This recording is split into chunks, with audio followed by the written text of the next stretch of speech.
Dios les bendiga, estimados hermanos. Continuamos en nuestra escuela bíblica con la doctrina de los pactos y estamos viendo la promesa del pacto de redención.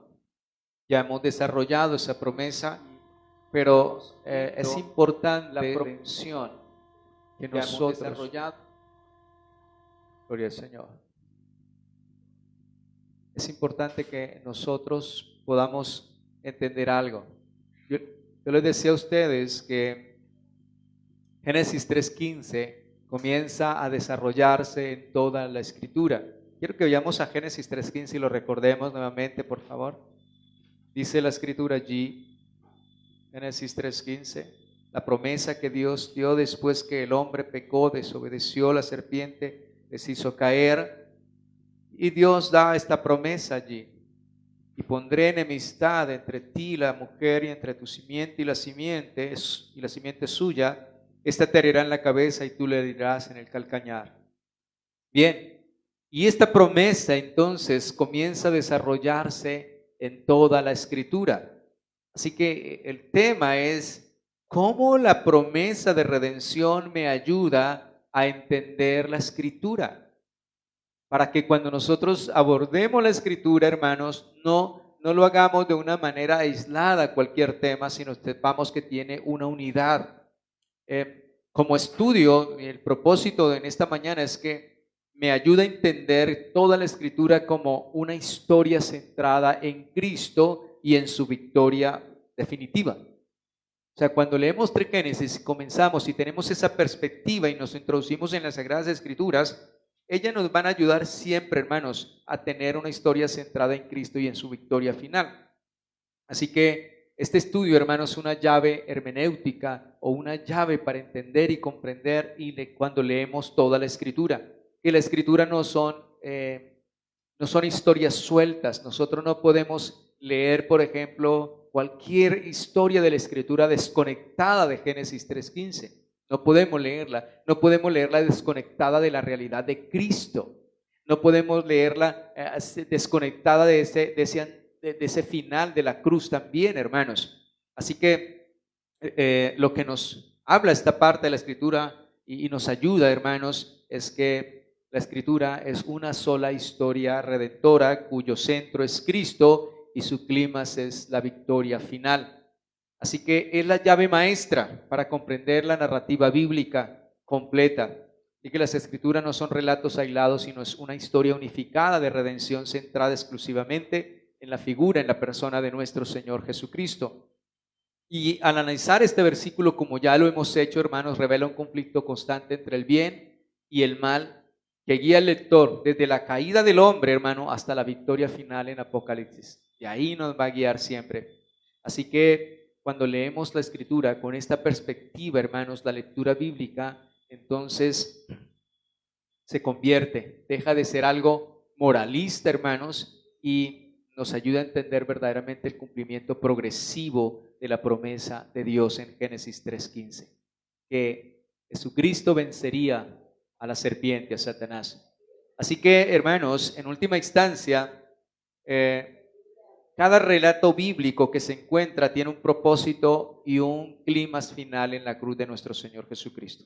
Así que mi intención en esta mañana es poderles mostrar, hermanos, cómo Génesis 3:15 me ayuda a entender, y vamos a hacerlo bajo estos apartados. El primero, entonces tenemos allí en la diapositiva que las Sagradas Escrituras es una colección. No es una colección de historias sueltas. Usted no puede leer. Sí, vamos a cierto lugar y leemos, pero siempre recuerde que usted no está leyendo una historia suelta, usted está leyendo una historia conectada con Génesis 3:15.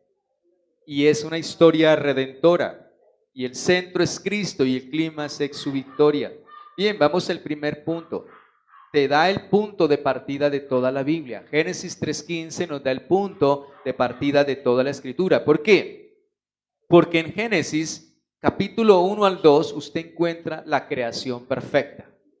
Tenemos la creación perfecta. Dios hace su creación y dice que todo lo hizo bueno en gran manera. La creación es perfecta. Cuando usted lee Génesis del 1 al capítulo 2, se encuentra la creación perfecta. Pero llega al Génesis capítulo 3 y usted encuentra que esa creación y todo lo que Dios ha hecho, comenzando por el hombre, hermanos, el hombre peca y hay una caída y hay un daño terrible. Así que vemos entonces la creación perfecta del 1 al 3 y en el capítulo 3 vemos cómo esa creación a imagen y semejanza de Dios, es el hombre, cae muerto en delitos y pecados, desobedece. Pero en mismo Génesis 3:15 entonces nos da que la promesa de una redención. Génesis 3:15 es la promesa de una redención que comienza a dominar la escritura, a pasar por toda la escritura y establece este patrón que ustedes ven ahí.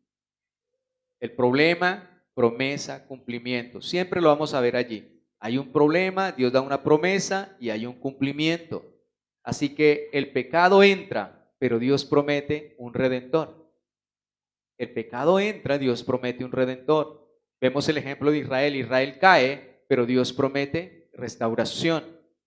Vemos la humanidad perdida, pero Cristo viene a buscar lo que se había perdido. O sea, aquí ustedes siempre ven, entonces, tenemos problema, pero también tenemos una promesa, un cumplimiento.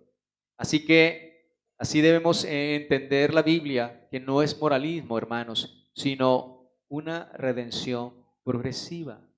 Dios desarrollando su programa redentivo.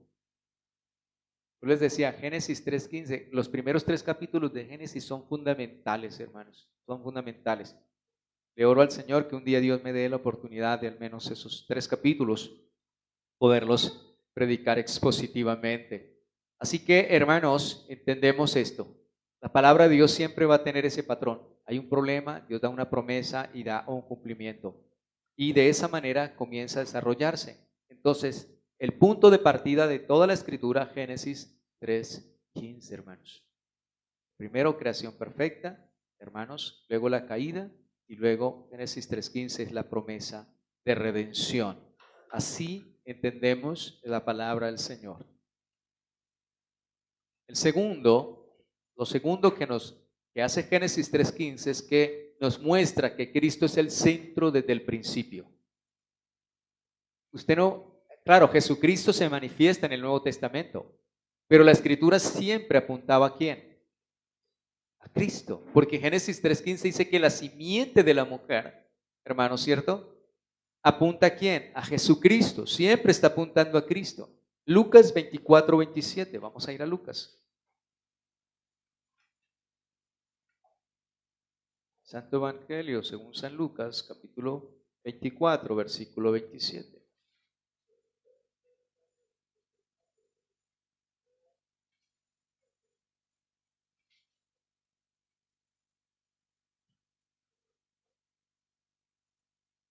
Y dice allí, 24 hermanos, versículo 27. Y comenzando desde Moisés, está Cristo camino en Maús con aquellos discípulos, y comenzando desde Moisés y siguiendo por todos los profetas, le declaraba en todas las escrituras que de él, es lo que de él decían. Escucha bien.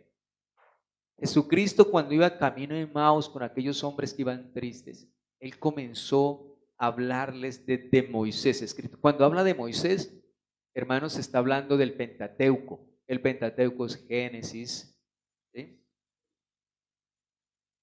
Hasta Deuteronomio, los 5 libros de Moisés. Entonces, él comienza desde Moisés y siguiendo por todos ¿qué? Los profetas, les declaraba en todas, dice, en todas las escrituras lo que de él decían. Así que la escritura siempre estaba apuntando ¿a quién? ¿Hacia quién está apuntando? Hacia Cristo. Hacia Cristo. Porque la promesa es Génesis 3:15. La simiente de la mujer aplastará la cabeza de Satanás. Y ahí es donde Dios proclama ese protoevangelio, la esperanza de que vendría un Salvador a redimir, hermanos. Y Juan 5:39,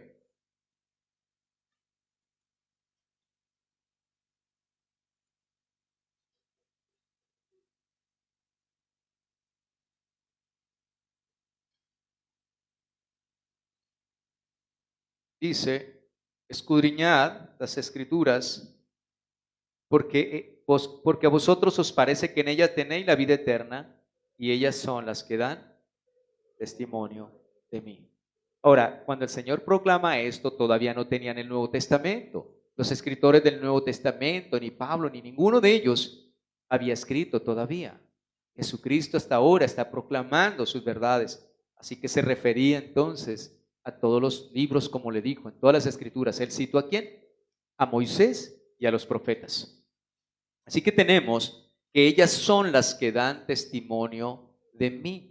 Estaba escrito, testificaba acerca de Jesús. Entonces, hermanos, vemos que desde Moisés, desde Pentateuco, los profetas dan testimonio, hablan de él, dan testimonio las escrituras.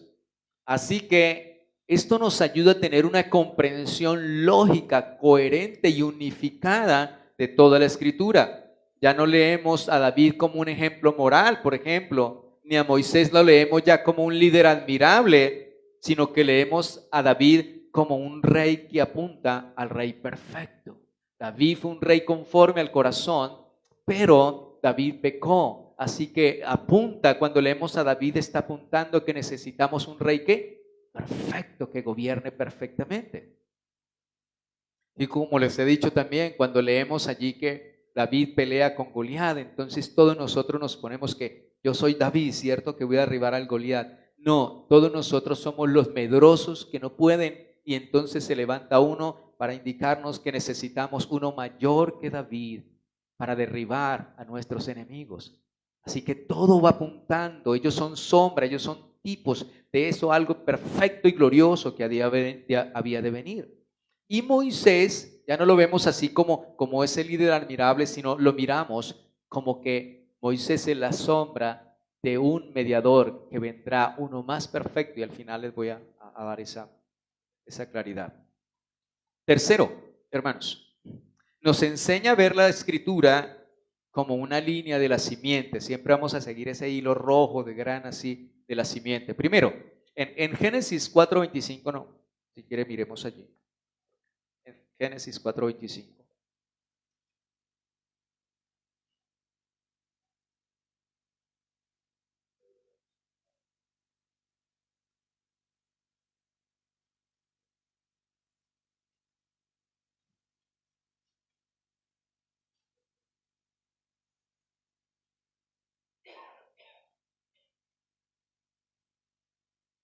Y mire lo que dice Adán a su mujer.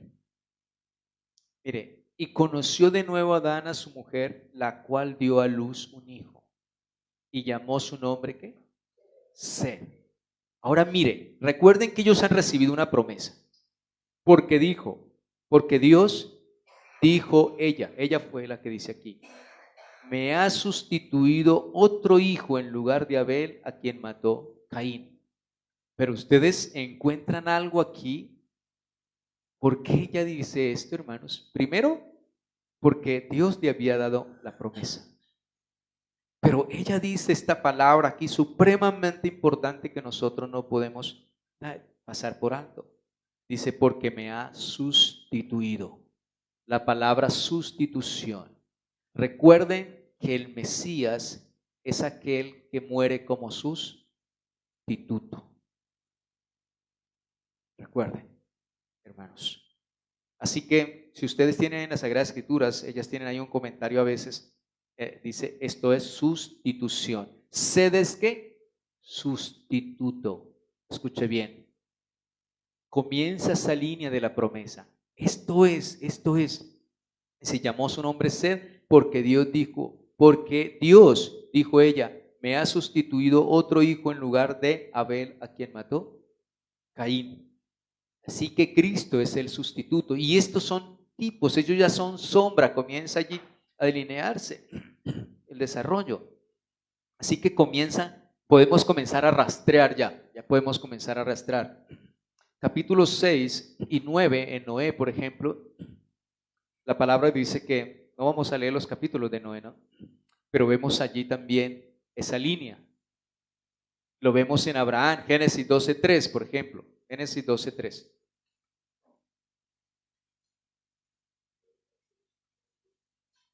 Génesis 12:3. Esto, hermanos, se lo estoy dando a un panorama general. Después estudiaremos esto bien detenidamente, pero quiero que tengan qué es lo que me ayuda, cómo es que vamos a abordar, por qué Génesis 3:15 me ayuda a entender la escritura. Génesis 12, versículo 3. Dice la promesa que Dios le está dando a Abraham: y bendeciré a los que te bendijeren, y a los que te maldijeren maldeciré, y serán benditas en ti todas las familias de la tierra. Así que ella está proclamando acá que Dios los va a bendecir, y en ti van a ser, y serán benditas en ti todas las familias de la tierra. Y luego dice de su simiente, de la simiente, y esa simiente es Cristo Jesús. En Génesis 49:10.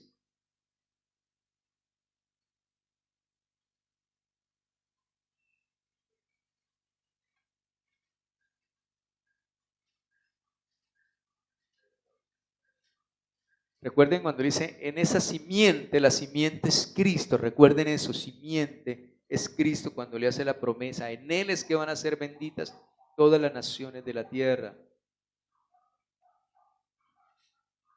49:10. Y allí nos dice el Señor: no será quitado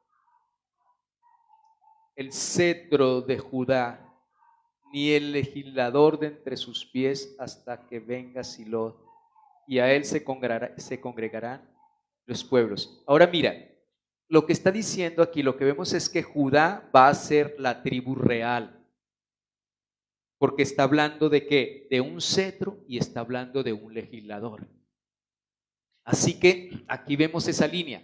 Judá va a ser la tribu real, y a él se congregarán ¿quién? Los pueblos. ¿Y ese él quién es? Aunque nos está hablando tipológicamente acá, pero lo que vemos es que a él, a Cristo, es quien se van a congregar ¿qué? Todos los pueblos de la tierra. ¿Entendemos? Entonces, Dios, vemos la línea. No será quitado el cetro de Judá. Ahora, ¿de qué tribu viene el Señor Jesucristo? De la tribu de Judá. El cetro de Judá, dice, no será quitado el cetro de Judá. Esa es la proclamación, que la profecía de Jacob acerca de sus hijos. O sea, Jacob está profetizando acerca de sus hijos, que no será quitado, hermanos, ni el legislador de entre sus pies, hasta que venga Silo, y a él se congregarán los pueblos. Ahora vamos a seguir la línea y vamos a ir a 2 de Samuel, capítulo 7. Entonces ya nos habla de rey. Aquí nos está hablando ya de qué, de ese trono, cetro y legislador. Vemos que está hablando de un rey. Entonces ya nos está dando más claridad, ¿cierto? 2 de Samuel 7:12.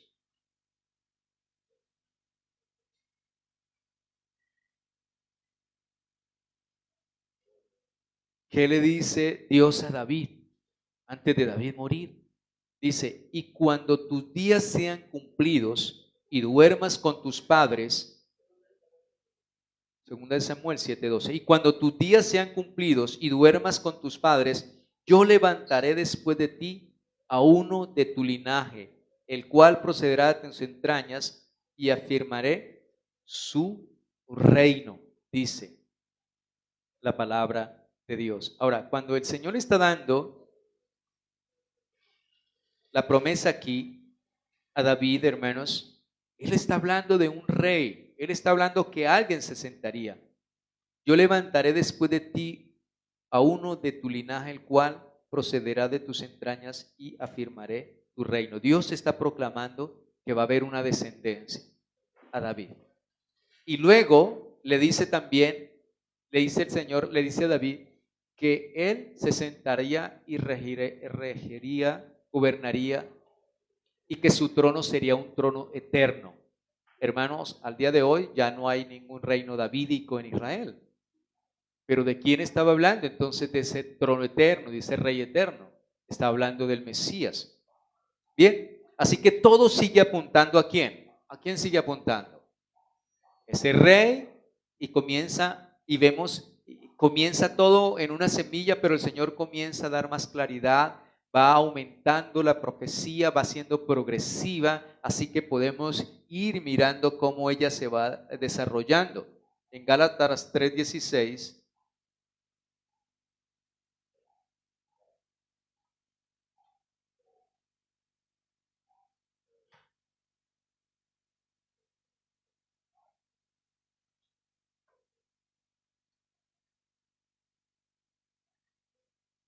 Ahora miremos, mire Pablo cómo lo clarifica todo. Ahora bien, a Abraham fueron hechas las promesas. ¿Y a su qué? A su simiente. No dice a las simientes, recuerden, y esto nos aclara, ¿por qué? Porque Génesis 3:15 dice la simiente de la mujer. Recuerden, estamos siguiendo el hilo y le estoy llevando a unos pocos versículos nomás para seguir esa línea. Pero esto es mucho más importante y mucho más profundo.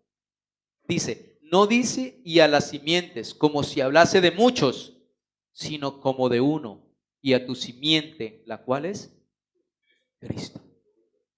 Entonces, hermanos, la próxima vez que ustedes vayan a la Escritura, tienen que leerla con estos lentes, hermanos. La Escritura no es una historia, no son historias sueltas. Hay una unidad, hay un todo en la Escritura, hermanos. Ahora, así que cuando usted entiende esto, hermanos, la Biblia deja de ser fragmentada. Usted ya no la ve como un libro fragmentado, se vuelve una historia totalmente unificada. Ahora, algo que vimos, y esto vamos al tercer punto, cómo la promesa de Génesis 3:15 me ayuda a entender las Sagradas Escrituras. Y Génesis 3:15 me ayuda a entender el conflicto central de toda la historia de la Escritura. Recuerde que hay una guerra entre la simiente de la mujer y la simiente de la serpiente, que ya lo vimos. Eso es una guerra y una batalla que va recorriendo toda la Escritura. Nosotros vemos Caín y Abel. Nosotros vemos Egipto, por ejemplo, cuando Israel descendió a Egipto, allí fue oprimido. Vemos los reyes impíos como perseguían también los profetas. Vemos la crucifixión de nuestro Señor Jesucristo. Así que todo esto no son muchas historias, sino es una historia, hermanos. Cada vez que usted ve en la guerra el conflicto, ¿qué es? Satanás, Satanás, hermanos, quiere destruir la simiente ¿de qué? De la mujer. Porque como viene Génesis 3:15 desarrollándose, y vemos, por ejemplo, ustedes ven lo siguiente. Cuando nosotros vemos, creo que es capítulo 4 o 5, donde vemos ese cementerio allá en la Escritura, creo que es 5. 5, donde nos habla, vivieron tantos años y murió y murió. Y ustedes comienzan a ver, y vivieron tantos años, pero llega un hombre. Llega un hombre que fue arrebatado, que no vio la muerte. Ustedes sí han leído, ¿cierto? ¿Quién no conoció la muerte? Enón no conoció. Entonces, ¿usted qué ve? Y murió y vivió tantos años y murió y vivió tantos años y murió y vivió tantos años y murió y vivió tantos años y murió. Pero resulta que llega a esa parte, a ese clima, si usted se encuentra con algo totalmente diferente, ese cuadro de muerte. Usted se encuentra con que alguien no murió y fue arrebatado porque caminó con Dios. Y entonces usted ve esa línea de muerte, pero se encuentra que alguien fue arrebatado. Y usted ve entonces que hay la esperanza, hay la vida, ahí va la línea de la simiente de la mujer, hay vida. Y luego usted llega al juicio de la Torre de Babel, hermanos, la confusión, ¿cierto? Dios desciende porque ellos no cumplieron el propósito de multiplicarse y extenderse por la tierra y los confunde. Hay un juicio allí, pero luego viene también en Noé. Y usted ve que Dios halló gracia en Noé. Y vemos que allí Dios va preservando que siempre hay mal. Recuerden, siempre hay un mal, pero Dios ¿qué? Dios trae una promesa y luego la cumple. Así que Dios dio una promesa y Él la va a cumplir. Parece que ya Dios va a destruir, el hombre está perdido, está lleno de pecado y vienen los juicios, pero Dios siempre preserva esa línea. Ustedes recuerdan cuando el pueblo desobedeció a Dios en el desierto y Dios dijo a Moisés que lo iba a destruir y lo iba a poner un pueblo mejor. Ustedes lo recuerdan, ¿cierto? Y Moisés le clamó a Dios. ¿Por qué? Dios siempre va a preservar la línea. ¿Por qué? Porque de esa línea venía el Mesías, hermanos. Y entonces, esa es la mente que ustedes deben tener cuando abordamos la escritura. Hay una línea, hay una coherencia, hermanos. No hay una ruptura de ninguna manera. Cuando ustedes ven que gentiles son salvos en el pueblo de Israel, ¿cierto? Ustedes también están viendo ya la promesa a Abraham que la extendió y dijo, y en él serán benditas, ¿qué? Todas las naciones. Y usted ven gentiles que están entrando. Ustedes ven el templo que se hizo en el templo de Jerusalén, se hizo una parte especial para los gentiles. Y por ejemplo, cuando Salomón hizo el templo y él ora al Señor y dice, Señor, si viniera algún extranjero también y se humillaren acá, tú los oirás también y los salvarás. Y vemos cómo va esa línea para todas las naciones, hermanos. Así que la palabra de Dios nos muestra y nos revela cómo toda esa línea de conflictos se va. Porque nosotros tenemos conflictos, siempre lo va a haber entre el bien y el mal. Pero siempre la intención de Satanás es destruir la iglesia. Por ejemplo, cuando uno estudia la historia de la iglesia, ve unos momentos en que la iglesia parecía destruida, contaminada, llena de pecado y destruida. Pero Dios hace algo providencial y permite el sufrimiento, persecución, lucha. Y entonces usted puede ver que esa iglesia que parecía allí que no había absolutamente nada, lo levanta. Nosotros podemos ver si más cerca hacia nosotros, los tiempos de la Reforma.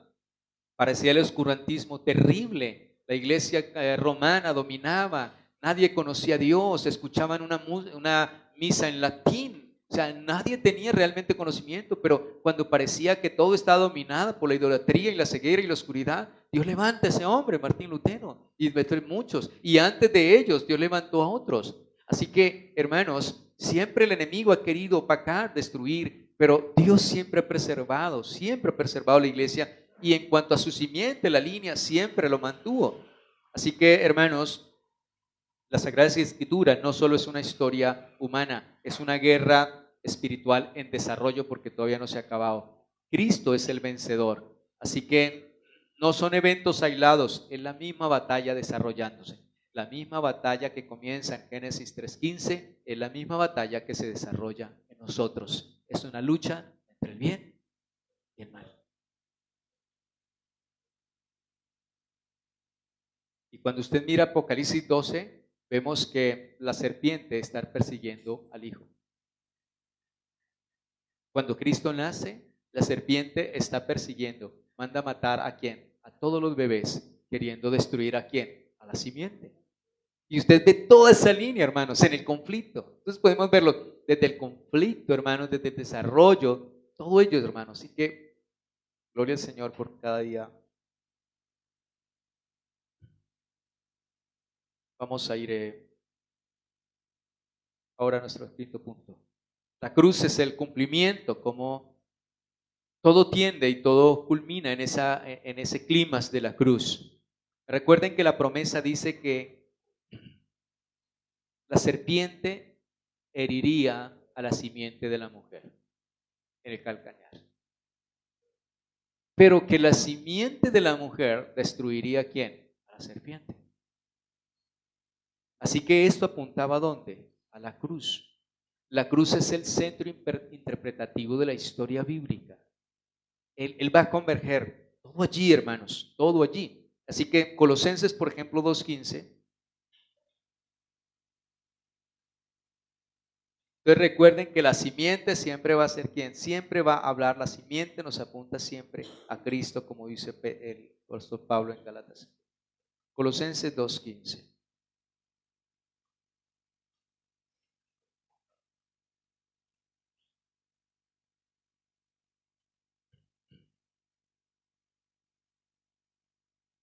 Dice, y despojando a los principados y a las potestades, los exhibió públicamente, triunfando sobre ellos en la cruz. Mira, Lo que parecía ser la destrucción de Cristo resultó siendo la destrucción para Satanás, porque era de esta manera. Así que Jesucristo de esta manera en la cruz iba a despojar a los principados de las potestades, los exhibió públicamente triunfando sobre ellos en la cruz. Y eso es lo que dice Hebreos 2.14. Vea, Hebreos 2.14 nos amplía este conocimiento.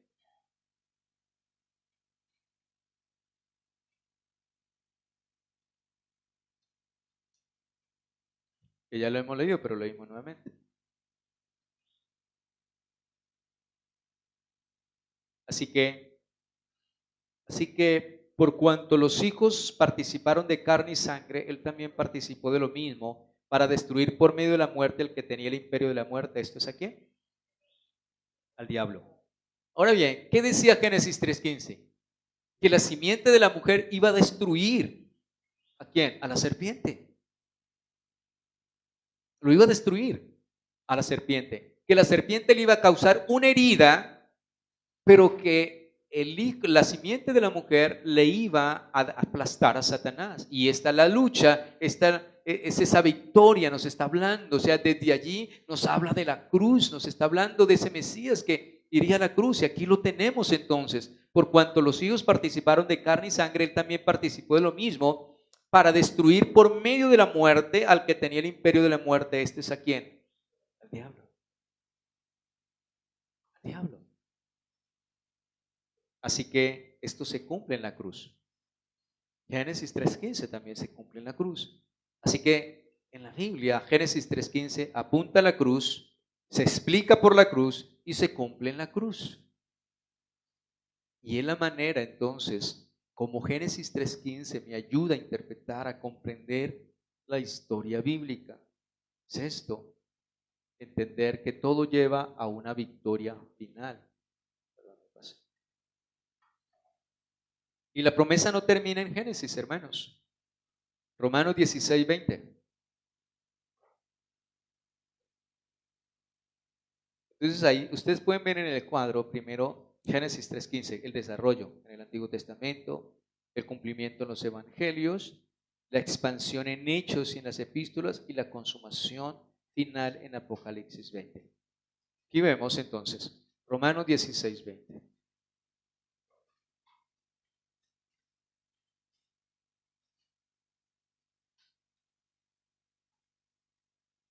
Dice que el Señor aplastará y el Dios de paz aplastará en breve a Satanás bajo vuestros pies. La gracia de nuestro Señor Jesucristo sea con vosotros. Hermanos, así que vemos aquí que nos está hablando el apóstol Pablo que va a venir el final de Satanás y él lo aplastará. Dice que en breve Satanás será aplastado, dice la palabra del Señor. Así que Dios va a aplastar a Satanás.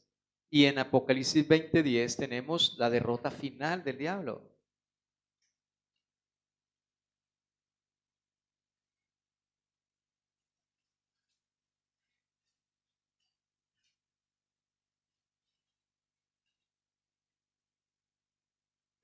Y el diablo que los engañaba fue lanzado al lago de fuego y azufre donde estaba la bestia, el falso profeta, y serán atormentados día y noche por los siglos de los siglos. Amén. Aleluya. Esa es nuestra esperanza gloriosa.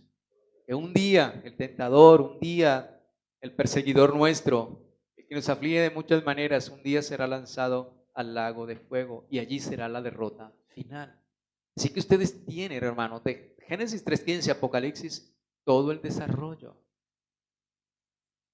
Y ves que la historia tiene un final garantizado, hermanos.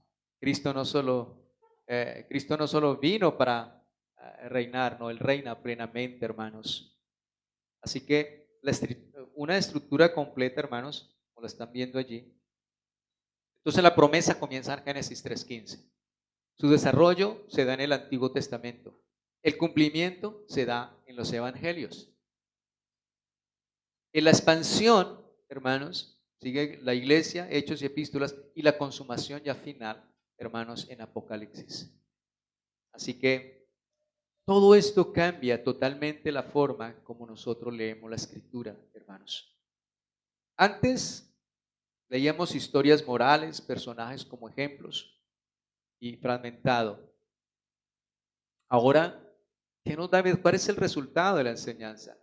Ahora debemos leer Cristo como centro,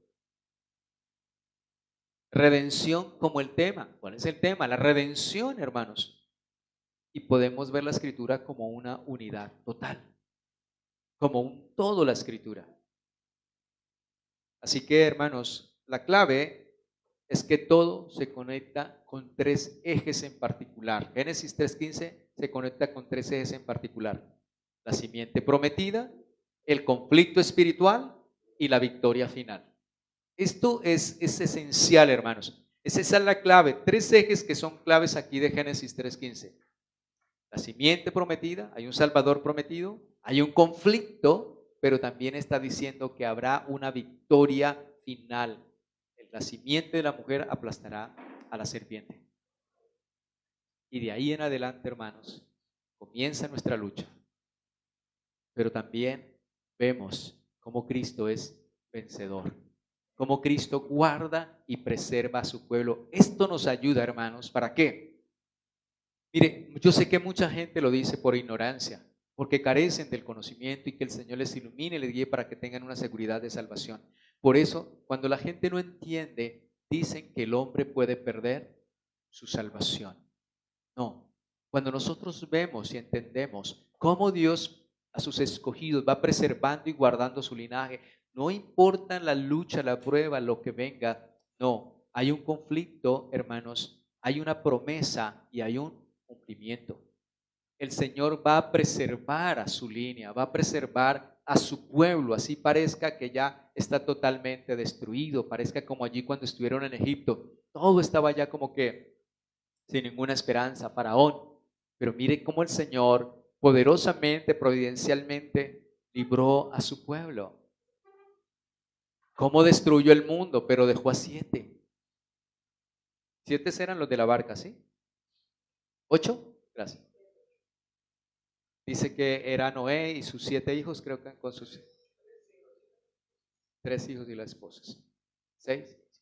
Así que, hermano, Dios siempre preserva. Dios preserva a su pueblo. Él va a guardar y a preservar a su pueblo. Y Él lo va a llevar al triunfo final. Ahora, algo muy importante aquí, y es la aplicación diaria, ¿sí? La pregunta es, bueno, ¿cómo apunta este texto?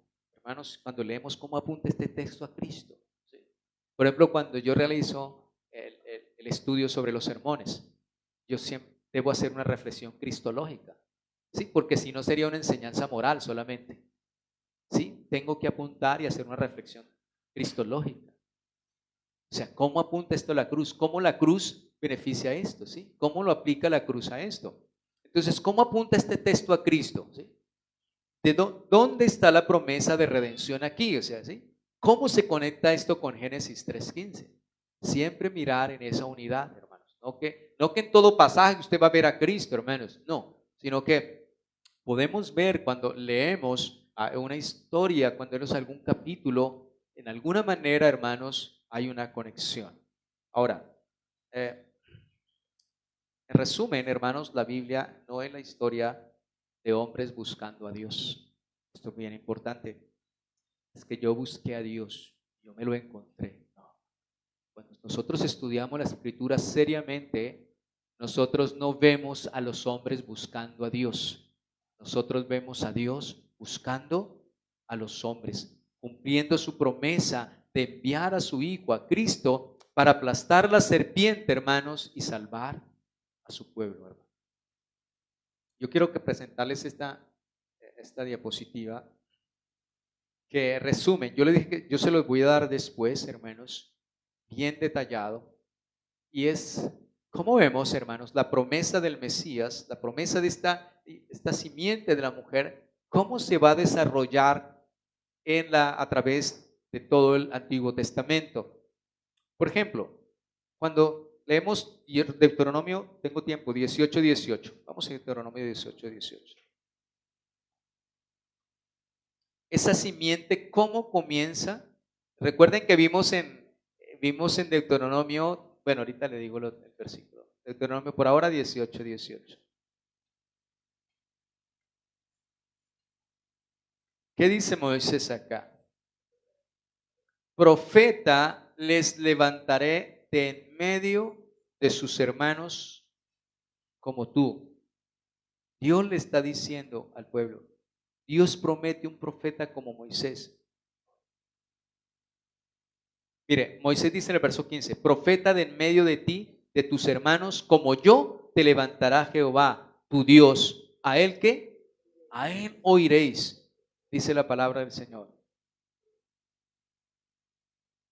El profeta les levantaré de en medio de sus hermanos como tú, y pondré mis palabras en donde, en su boca, y él les hablará todo lo que yo le mandare. Verso 19. Mas a cualquiera que no oyere mis palabras, que le hablara en mi nombre, yo le pediré ¿qué? Cuenta. Así que, hermanos, Dios está dando una promesa que Él iba a levantar un profeta, hermanos, como Moisés, dice la palabra. Así que Él iba a hablar de parte de Dios. Así que Dios promete levantar un portavoz definitivo. Dios promete un profeta que va a hablar definitivamente. Y cuando usted lee el primer capítulo de Hebreos que encuentra, Dios habiendo hablado de muchas maneras en otro tiempo, sueños, visiones y muchas de otras maneras, ahora nos habla por medio de ¿qué? De su Hijo. Así que Él es la voz definitiva. Por eso ya no necesitamos más visiones ni más cosas. ¿Por qué? Porque tenemos la palabra profética más segura. Ya vino. ¿Quién? Mire, un profeta solo podía hablar lo que Dios le diera. Pero Cristo es el Hijo, Él es el Verbo, el que ha estado con el Padre. Así que Él estuvo con el Padre. Así que Cristo conoce ¿qué? Todas las cosas. Él es el profeta perfecto porque Él viene de parte del Padre, estuvo con el Padre en la gloria del Padre y conoce todas las cosas del Padre. Así que Cristo es el que puede mostrarnos. Y cuando dijeron, Felipe, muéstranos al Padre y nos bastan. ¿Cómo así, Felipe? ¿Cuánto he estado con ustedes y no han visto al Padre? ¿Sí? ¿Por qué? Porque Él comunicaba esa verdad. Él era ese verbo, esa palabra, hermanos. Así que también, hermanos, Él es sacerdote. Cristo, aparte de ser profeta, hermanos, Él habla la palabra de Dios, revela su voluntad y llama al arrepentimiento, lo mismo que hacía el profeta, hermanos. Y también en Juan 18 dice, nadie ha visto jamás a Dios, el Hijo, el unigénito, el que está en el seno del Padre, Dios le ha dado a conocer. Y en Hechos Dios dice que Dios ha hablado por medio de ¿quién? De su Hijo, hermanos. Así que el Hijo es profeta. El Mesías también es sacerdote. Y encontramos, por ejemplo, en el Salmo 110, él dice allí, se establece allí, Salmo 110, hermanos, versículo. Esto se lo estoy dando solamente a un plano general para que tengan idea cuando abordan la escritura, pero esto lo estudiaremos más adelante.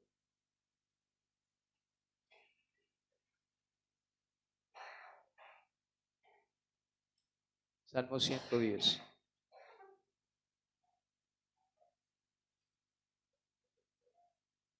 Ahora, Jehová dijo a mi Señor, verso 1, siéntate a mi diestra. Bueno, este salmo, quiero adelantármeles aquí, hasta que ponga tus enemigos por entrado de tus pies. Jehová dijo a mi Señor, siéntate a mi diestra. O sea, Dios le está diciendo a su Hijo, al Rey de Gloria, que se siente en el trono. O sea, que aquí vemos a Jesucristo como quién, llamado como quién, Rey. Hasta que ponga tus enemigos por estrado de tus pies. Ahora vamos, Jehová enviará desde Sión la vara de tu poder. Domina en medio de tus enemigos. Está hablando de Cristo, ese Rey que va a gobernar. Tu pueblo se te ofrecerá voluntariamente en el día de tu poder, en la hermosura y la santidad desde el seno de la aurora. Tienes tú el rocío de tu juventud. Ahora 4, juró Jehová y no se arrepentirá. ¿Tú eres qué? Sacerdote para siempre según el orden de Melquisedec. En el capítulo 1 usted tiene que Dios está declarando a Jesucristo Rey, que se siente en su trono a su diestra. Y en el versículo 4 está declarando que ese Mesías, que ese Salvador, es también un qué? Un sacerdote. Ahí lo tienes. En uno solo. Pero en Isaías, hermanos, capítulo 9,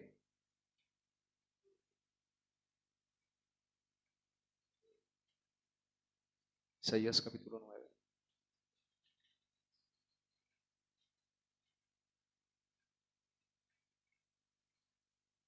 Isaías da aquí la profecía del nacimiento, del reinado del Mesías. Isaías 9, versículos 6 y 7. Dice, porque un niño nos es nacido, hijo nos es dado, y el principado sobre su hombro, y se llamará su nombre admirable, consejero, Dios fuerte, Padre eterno, príncipe de paz. Lo dilatado de su imperio y la paz no tendrá límite.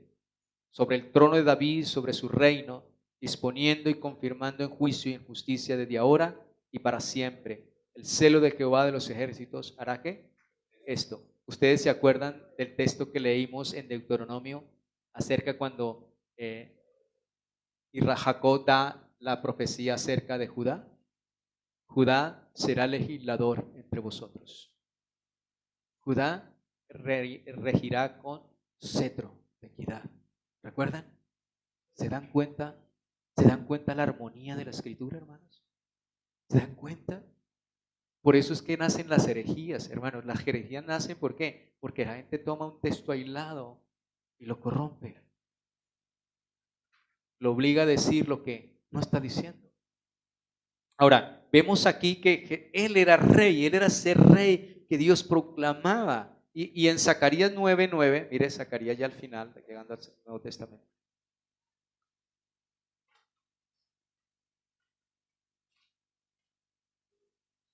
Zacarías 9:9 dice,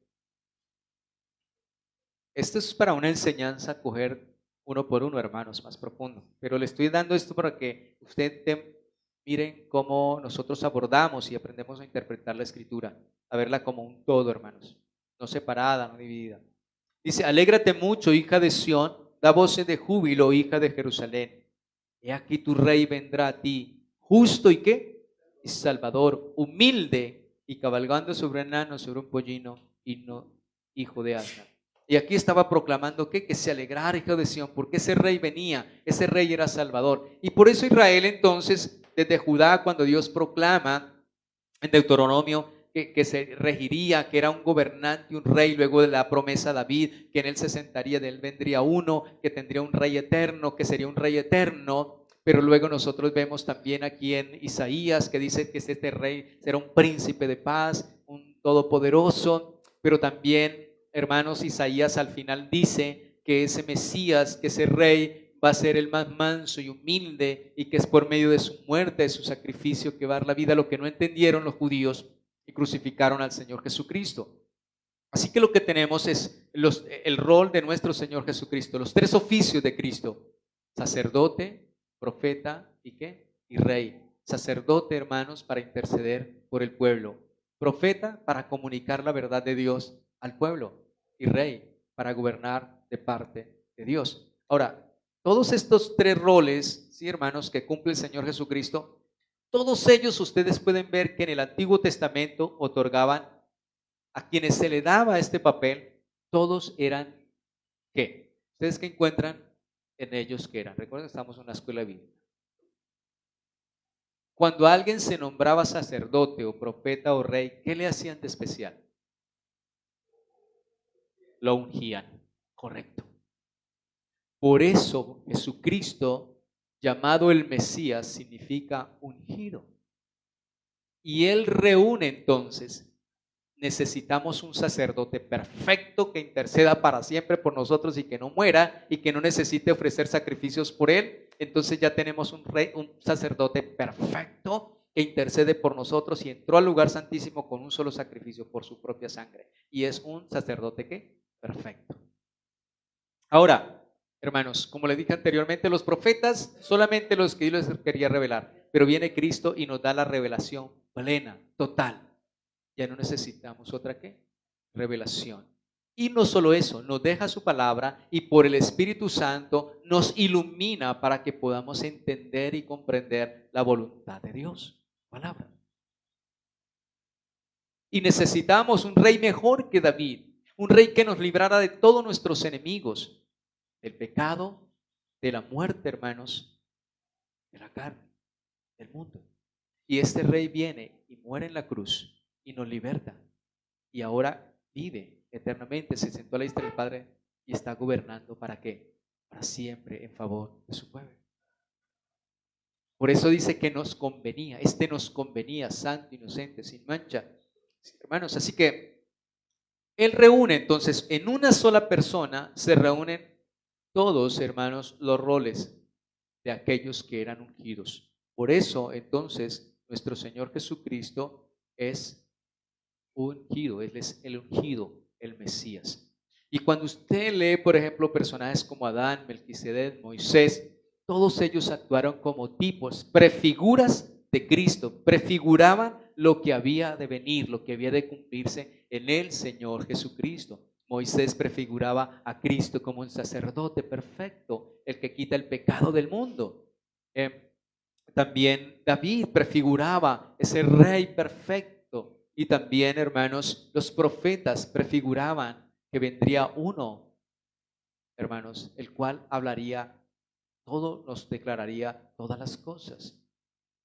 Allí es. Así que, hermanos, es maravilloso cuando leemos la palabra de Dios y podemos entender que la Biblia no es la historia de los hombres buscando a Dios, sino Dios buscando a los hombres, que envió a su Hijo Jesucristo, la simiente de la mujer, para vencer nuestros enemigos. Por eso es cuando dice la palabra, creo que es Lucas, tengo un segundito.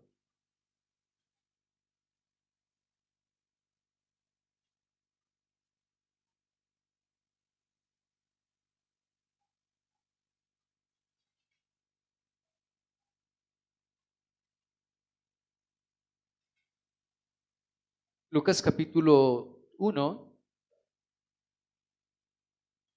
verso 2, 68, perdón. Ya terminamos ahí.